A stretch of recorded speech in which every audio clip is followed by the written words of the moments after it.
예, 드산티스 주지사가 바이든이 이야기하고 있는 학자금 대출 탕감은 잘못된 거다라고 아주 단도직입적으로 이야기하고 나섰습니다. 저희도 한번 지적해드린 적이 있었죠. 학자금 대출 탕감을 하면 탕감을 받는 사람은 좋겠으나 그러나 그 탕감을 받는 사람이 전체 학자금 대출자의 얼마가 전체가 탕감받는 게 아니기 때문에 그러면 나머지 사람들은 상대적인 그런 소외감을 느낄 수밖에 없는, 그리고 탕감을 해준다라는 이야기는 그 빚을 누구 돈으로 갚아준다라는 이야기냐, 결국 세금을 낸 납세자들, 국민들의 돈으로 그 탕감하는 것을 갚아준다는 이야기인데 이게 말이 되느냐. 아무개 공부하는데 왜 내 돈을 써줘야 되느냐.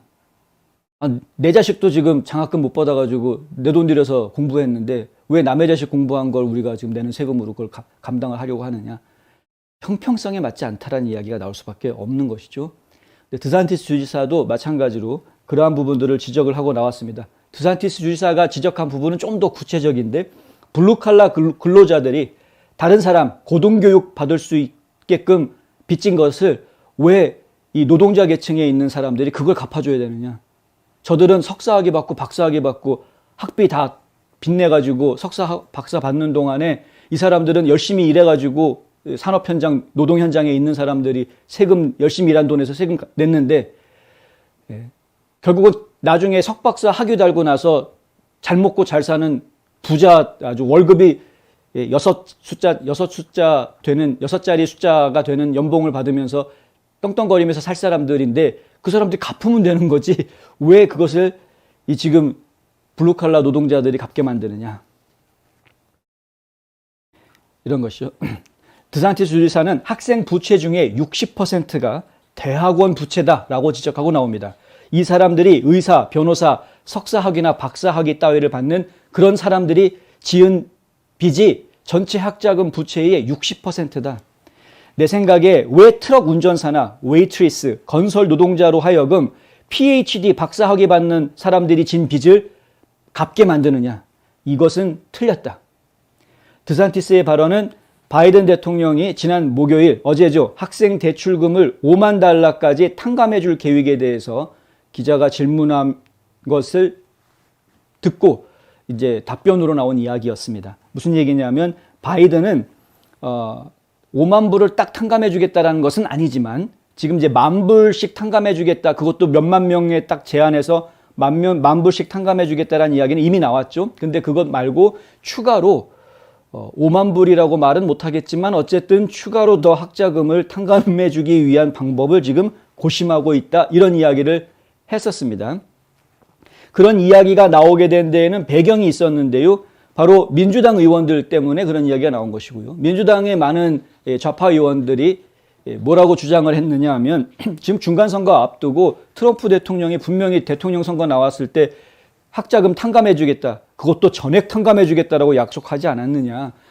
학자금 탕감해 주겠다고 약속한 그 약속을 지키지 않으면 중간선거에서 민주당 의원들이 굉장히 불리해진다. 젊은이들의 표심이 다 떠나기 때문에 민주당 불리해진다. 민주당으로 젊은이들의 표심이 다시 돌아오게 하려면, 그리고 좀 학위가 있는 사람들의 표심들이 다시 다 돌아오게 만들려면 전통적으로 젊고 학위 있는, 적어도 이제 대학 학사 학위 이상의 학위를 가지고 있고 젊은이들이 주로 민주당을 지지를 많이 하는 계층이기 때문에 그렇죠. 대학에서 온통 들은 게 좌경화된 교육을 받았기 때문에 이 어린 아이들, 세상 물정 모르고 뭐가 진실인지 모르는 어린 이 젊은이들은 학교에서 배운, 대학에서 배운 그것이 절대 황금률인 거로 알고 있는 겁니다. 이것이 절대 진리인 것으로. 그러니까 그렇게 좌경화되어 있는 사상을 가지고 있는 젊은이들의 표심이 학자금 문제 때문에 지금 떠나게 생겼다. 이렇게 지적을 하고 나오니까 어쩔 수 없이 바이든이 지금 그러면 추가로 더 학자금 탕감하는 걸 고민해 보겠다. 이렇게 얘기가 나왔던 거였습니다. 근데 이것이 현실화된다라는 것 자체가 사실은 말이 안 되는 이야기다. 트럼프 대통령도 학자금 탕감에 대해서는 섣불리 약속을 못했습니다. 그거 돈 탕감해 주겠다라고 약속하면 인기 확 올라갈 거는 누구나 다 알죠. 어린애도 다 알 수 있는 얘기죠. 하지만 트럼프 대통령이 약속을 못했습니다. 한 10,000불 정도 탕감해 주는 거는 고민해 볼 수 있다. 이렇게만 이야기하고 제대로 약속을 못 해줬던 것이 사실입니다. 그럴 수밖에 없는 게 형평성의 논리가 문제가 있고 지금 드산티스 주지사가 이야기하는 것처럼 이거는 말도 안 되는 이야기다. 왜 좋은 학위 받아가지고 더 많은 연봉 받는 자리에 갈 사람들이 진 빚을 왜 학위도 없고 근로 현장에서 열심히 일해가지고 땀 흘려서 번 돈으로 세금 내고 있는 사람들 그 세금을 왜 거기다가 빚 갚아주는 데 써야 되느냐, 이제 이렇게 나올 수밖에 없는 것이라서 그렇고요. 한편 공화당에서는 5명의 연방 상원 의원들이 무모한 학자금 대출 조치 금지법이라는 것을 지금 발표를 했습니다.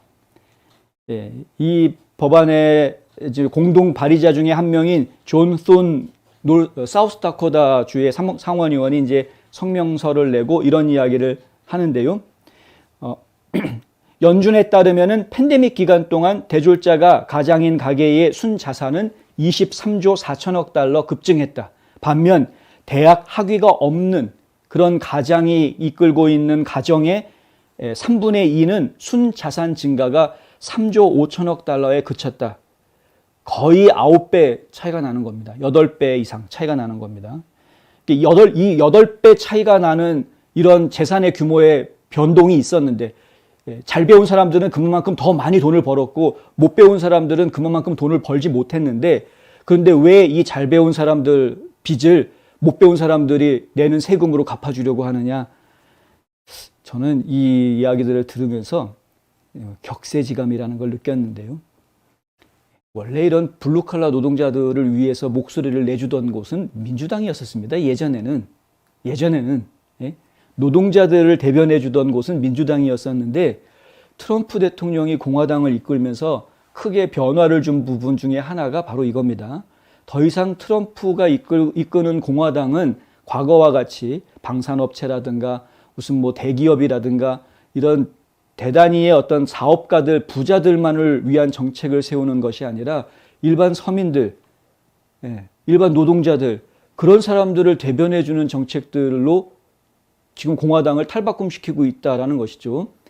아메리카 퍼스트 정책이라는 것이 국제사회에서는 미국이 이제 드디어 자기네들만 잘 먹고 잘 살겠다라고 이야기하는 건가 보다, 미국이 아메리카 퍼스트 하니까 우리는 이제 힘들어지겠구나, 이렇게 받아들였는지 모르겠으나 미국 국민들이 느꼈던 아메리카 퍼스트라는 것은 미국이 잘났다라는 개념이 아닙니다. 여태까지 우리가 희생당해왔던 우리 몫을 지금 제대로 챙기자라는 데에서 나온 것이었습니다. 그것을 트럼프 대통령이 분명하게 지적을 한 것이었고요. 왜 우리가 외국에다가 퍼주면서 우리는 정작 빈 숟가락 빨고 있어야 되느냐. 우리 밥그릇인데 우리가 챙겨야 된다. 이 이야기를 했던 것이었고 그것이 전 국민들의 마음을 샀던 겁니다. 공화당이 지금 그렇게 해서 지난 4년 동안 바뀌어 왔던 것이고요. 이 변화는 앞으로도 계속 있을 겁니다. 반면에 민주당은 급진 좌파가 정권을 잡고 급진 좌파가 민주당 전체를 꽉 움켜쥐면서 앞서서 이야기해드렸던 과두 정치 형태로 모양이 변질돼 가고 있습니다. 이미 변질되었죠. 그래서 특수계층에 있는 지도부에 있는 몇몇 사람들이 권력을 쥐고 자기네들이 호식하는 아주 권세를 누리는 형태로 지금 오히려 변질돼 버려서 말 그대로 지금 과두 정치인이라고 얘기할 수밖에 없는 그런 상태가 돼버린 겁니다.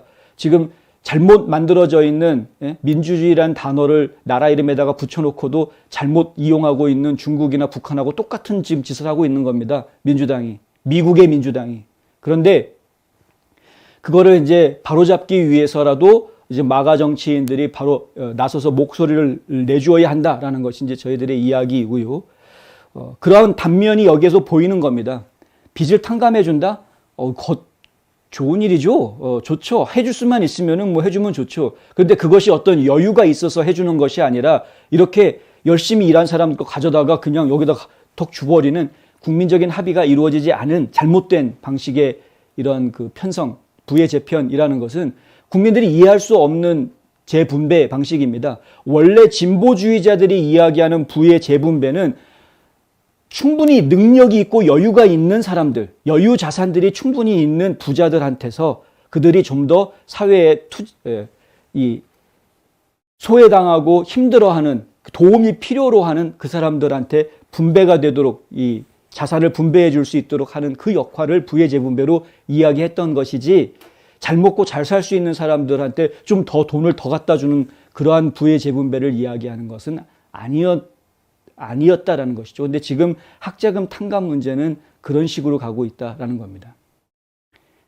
정말 제대로 하려면 이런 식으로 가면 안 되는 것이죠. 그래서 학자금 탕감을 해주기 위해서는 구체적으로 정말 도움이 필요로 하는 그런 그 학생 가정 이런 것들을 찾아서 제한적으로 도움을 줘야 되는 것이 분명한 사실이다. 그러한 절차들이 마련이 되기를 바라고요. 바이든도 정신 차리고 좀 제대로 된 정책을 마련해서 무조건 민심 사기 위한 것이 아니라 지금 제대로 된 정책을 좀 만들어서 시행을 해주기를 저희는 이제 바란다. 잘 할 수 있을지는 솔직히 잘 모르겠습니다만 하여간 그러길 바란다. 어쨌든 공화당 상원에서 지금 내놓은 이 학자금 대출 조치 금지법이라는 것은 법안이 시행이 되면은 집행부가 코로나 팬데믹 기간 동안에 학생 대출 상환을 중단하기 위해서 권한을 남용했기 때문에 이 행정부가 지불을 중단할 수 있는 기간을 제한하고 그 과정을 의회의 감시를 추가하겠다.